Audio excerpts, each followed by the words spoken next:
Chodzisz do środka? Tak. Nie idę daleko, Aha. bo tutaj już jest fajnie. A tam w tle jawi się nam Wielowieś, bo jesteśmy w Wielowsi. Witajcie na kanale Biegam po wsi. Dzisiaj zawiało nas bardzo daleko. Pośród pól, pośród wiatraków mieści się malowniczy cmentarz żydowski.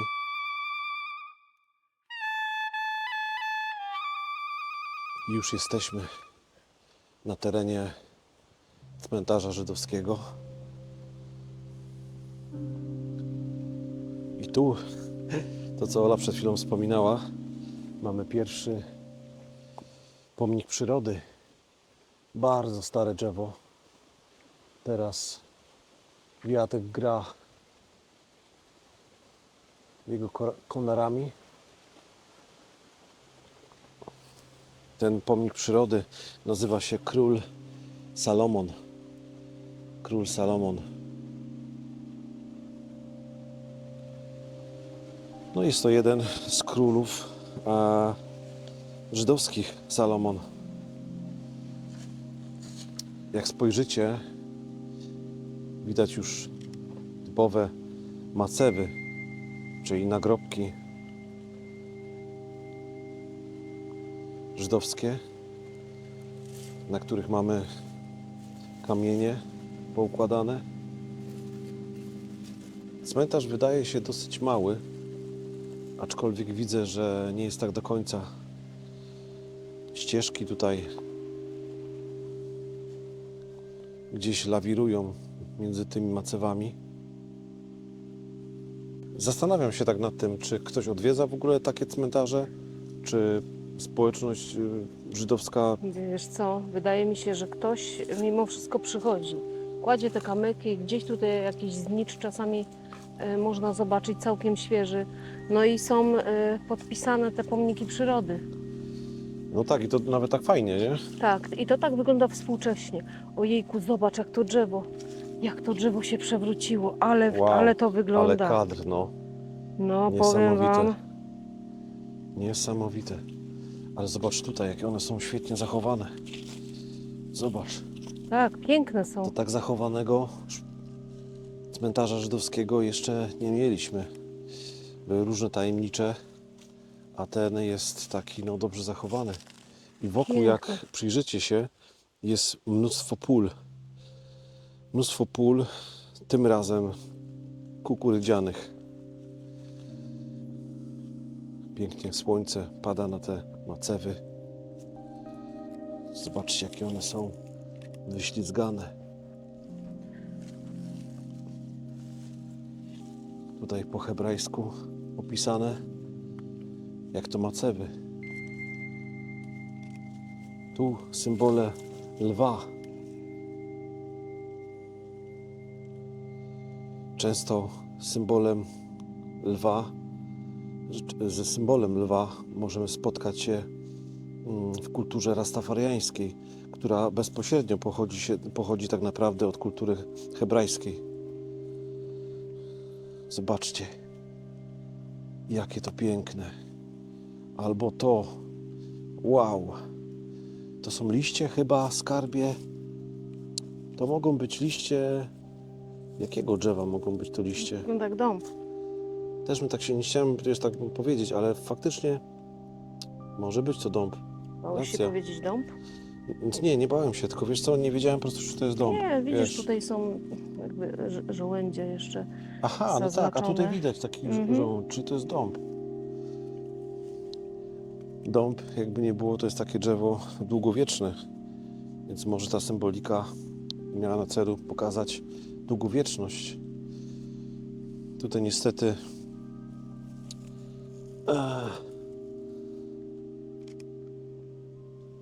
subkultura opisała tutaj tą macewę. Nie podpisujemy się pod tym, ponieważ można mieć różne zdanie na różne tematy, ale ci, którzy umarli, nie są niczemu winni. A tym bardziej teraz nie powinno się robić takich rzeczy. Tu było jakieś wulgarne słowo i opalona jest ta macewa. O, i tu mamy kolejny pomnik przyrody, który właśnie, jak Ola wcześniej wspomniała, zniszczył się. Odpadła ta gałąź, która robi taką piękną, piękny most, piękną bramę wejściową do reszty tego kirkutu. A tu jest, to się nazywa Beracha. Beracha, też to jest raczej jakieś słowo z hebrajskiego. Tu jedno drzewo wycięte. Pewnie też stanowiło jakiś pomnik Zobacz, jaki przyrody. ogromny pień, nie? Tak, właśnie to jest to.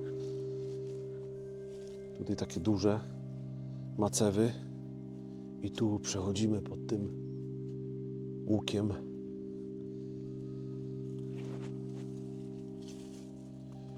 Tutaj tym samym kolorem namalowana gwiazda Dawida.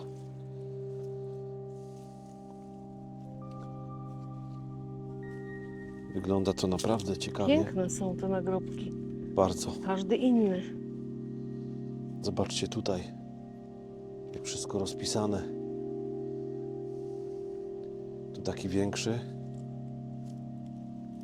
z takim kwiatkiem. Tu kolejny ze złamanym takim kwiatkiem. Przejdę sobie tutaj. Zobaczcie. Tu jakiś kwiat złamany. Przypomina mi to dziką różę, ponieważ te liście są takie...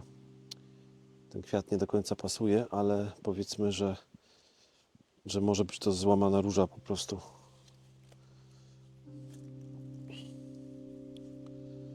Tam jeszcze ściągnie ten cmentarz. Wrócę sobie tędy z powrotem. Połamane drzewa. Ścieżki świadczące o tym, że często tutaj odwiedza to miejsce zwierzyna. Motylek opijający się o macewy. Tamte dwie są bardzo dobrze zachowane. Za chwilę spróbujemy do nich podejść. Tutaj macewa w języku niemieckim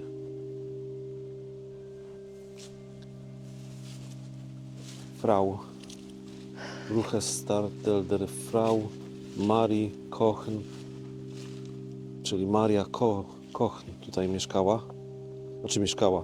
Maria Koch tutaj leży i urodziła się w 1826 roku w grudniu, a zmarła w styczniu 1861 roku.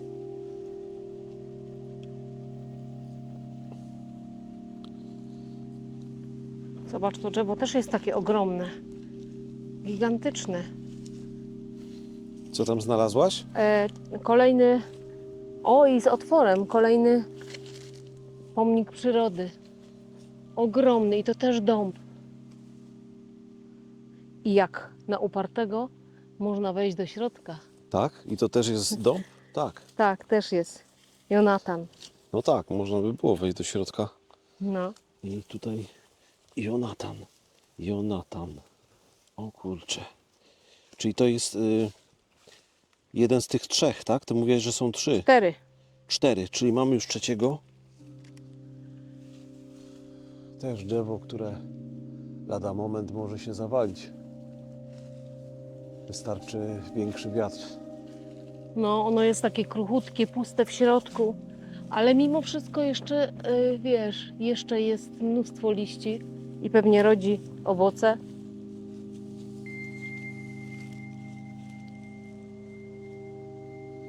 Gdzieś tam w tle słyszycie szum wiatru. Bo jak wspomniałem wcześniej, to miejsce jest z każdej strony otoczone ogromnymi przestrzeniami pól.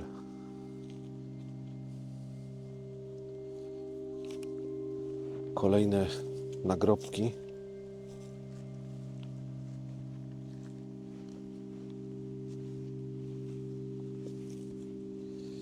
Niektóre trzeba uważać, bo leżą na ziemi. Są przewrócone, tak że nie można ich podnieść, ponieważ są już przykryte dosyć sporą warstwą traw. Przejdę sobie jeszcze tam.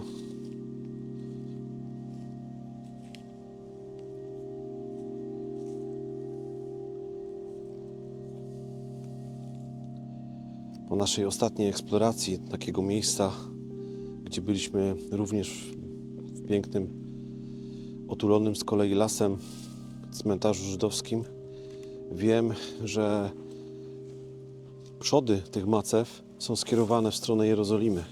Czyli jeżeli tu mamy przód, to w tamtym kierunku jest Jerozolima.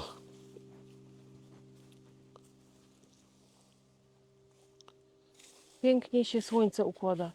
Jest po prostu tak bajkowo. Tak. Te słońce w tych trawach po prostu normalnie gra. Zobacz sobie. No, Zobacz sobie to słońce w tych trawach. nie, to jest niesamowite. No. Takie cmentarze mają niesamowity urok. Podejdziemy sobie teraz tutaj do tych bardziej zachowanych macew, zważając uwagę na leżące nagrobki na ziemi. Tu jakieś macewy starsze i tutaj takie większe, granitowe, z tego co widzę.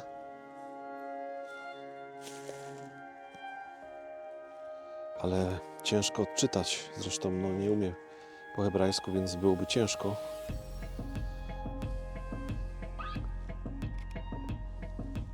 Ale tutaj mamy kolejny pomnik przyrody. Następny dąb, który nazywa się jakby nie inaczej ku czci króla Dawida. Król Dawid. Czyli mieliśmy króla Salomona, króla Dawida i jeszcze tamten był Jonatan, a tamten bodajże Berecha, czy jakoś tak, jeśli dobrze pamiętam.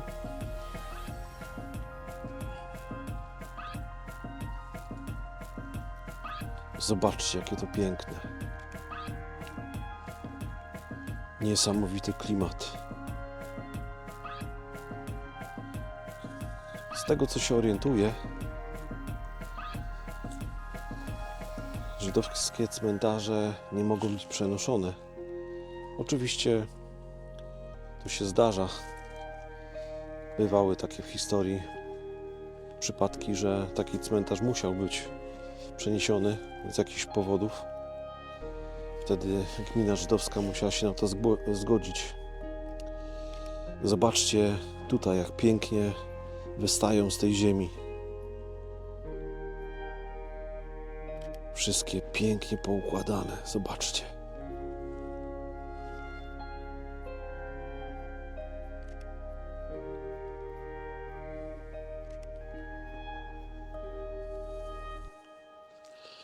Myślę, że Tutaj widzisz nagrobki. miejsce miałoby potencjał również Jeszcze tu wieczorem albo nocą.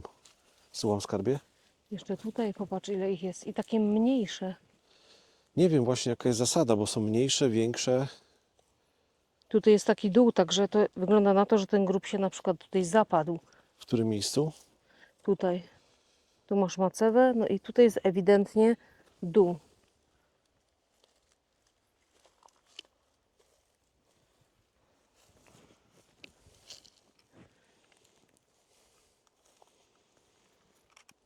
Nie jest grząsko, ale całkiem możliwe, że się zapadł, tak jak mówiłaś. Mhm.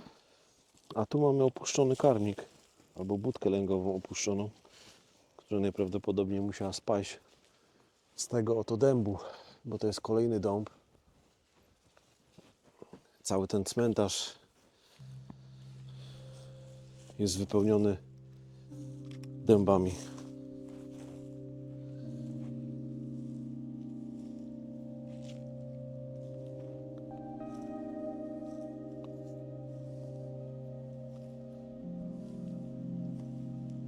Jaka cisza. Tylko wiatr szumi. bluszcz otula te dęby. Wrasta się w nie.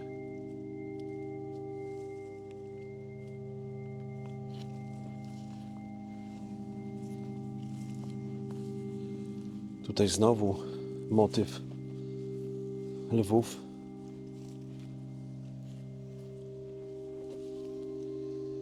I dłoni.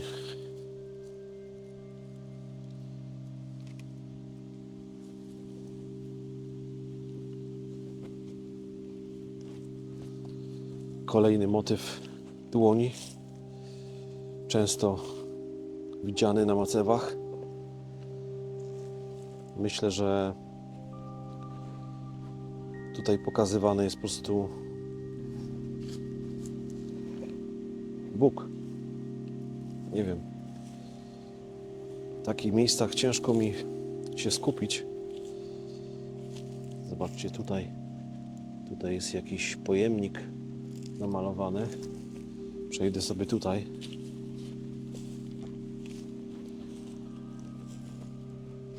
Wow. Te wyglądają niesamowicie. Rzeźbione jakieś bardzo głęboko, jakby te napisy były naniesione. Niesamowicie to wygląda. Tak samo tutaj. Tu znowu lwy i korona królewska. Tutaj na pewno zapadł się ten grób, jest przechylony. Plus kolejny wszedł do środka, ziemia go wchłonęła. Wiatr jest coraz silniejszy. Wow! A ta macewa jest chyba jedną z piękniejszych. Zobaczcie. Też lwy. Ogromna korona.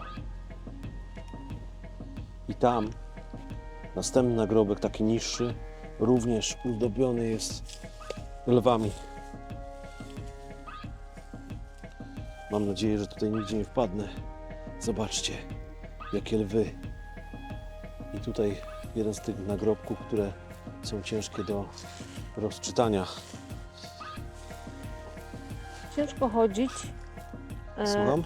Ciężko chodzić, bo jednak mimo wszystko gdzieś te mogiły są. Tylko że po prostu my potem chodzimy, bo cała ta linia jest już się zawaliła. Powiem Ci, że no masz rację, bo tak jakby jak się chodzi, to mam takie odczucie, że momentami gdzieś tam jakieś nagrobki jeszcze pod spodem, pod tą trawą są, nie? Na pewno. Na pewno są, Mariel. Ale zdobienia, Olu, No. niektóre tutaj zdobienia, zauważyłem, że na tym poprzednim cmentarzu, na którym byliśmy, nie było takich zdobień jak na przykład lwy. Tu jest bardzo dużo tych lwów. Symbol dwóch lwów i korona. Często się tutaj to przejawia. No. Nie wiem, czy to są jakieś wpływy lokalne, czy chodzi o człowieka, który założył ten cmentarz, tak? Który założył gminę żydowską tutaj w Wielowsi.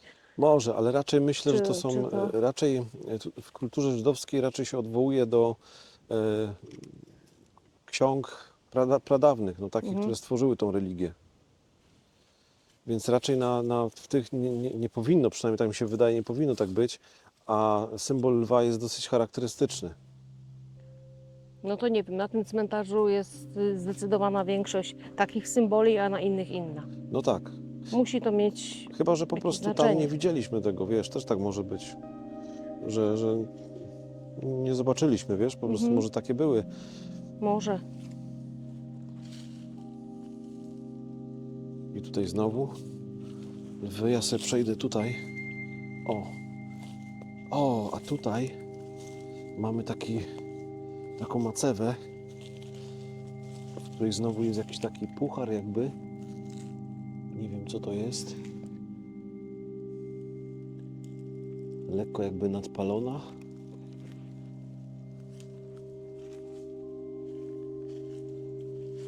Ciekawe. Naprawdę ciekawe.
na tle tej pięknej, malowniczej drogi, która jest za nami. Jak widzicie, będziemy się jeszcze żegnać.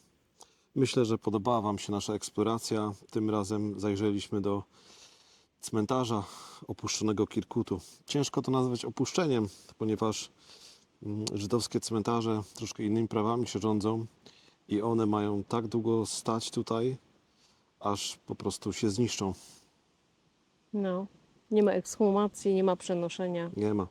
Mówiłem tam, że zdarzały się takie przenoszenia, ale one musiały być zaakceptowane przez, nie wiem, rabinów, Jakąś gminę żydowską.